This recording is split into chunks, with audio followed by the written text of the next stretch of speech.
Let's talk more about critical conversations, but this time let's reframe it. Has the decision to avoid a difficult conversation ever caused you unanticipated consequences? And if so, what would you have done differently if you had the opportunity? We live our lives as a series of conversations.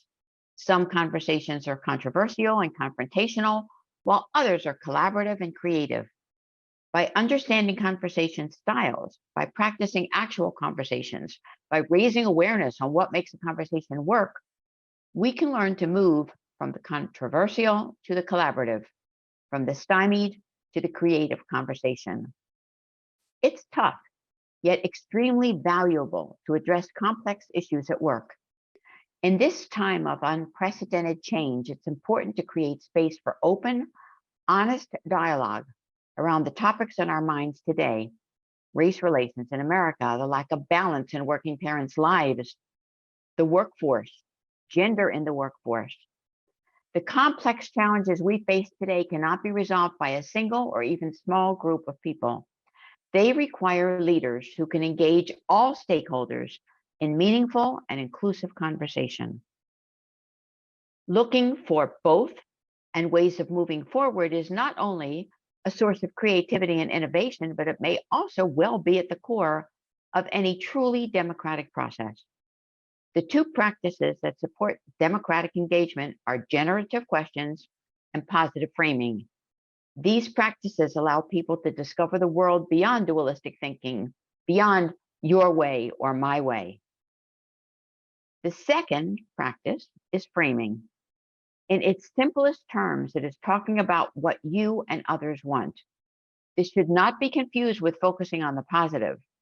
The goal of reframing a conversation is to address the problem in ways that move toward desired outcomes. In our example, the first question focused on the problem itself. Sometimes it's important to make the invisible visible before you can move forward toward what you want. Understanding others' perspectives can be a first crucial step in building those bridges across divides and making room for collaboration on a new future.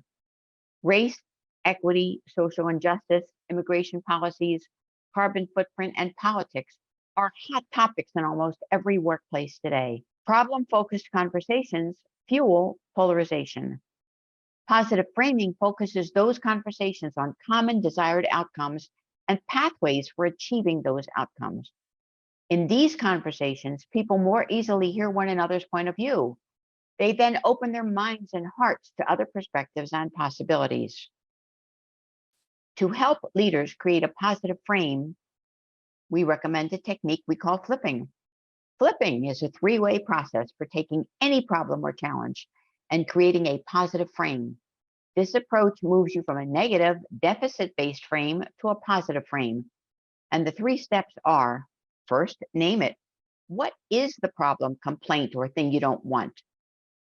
Flip it. What is the positive response? Frame it. What is the positive impact if the flip is true?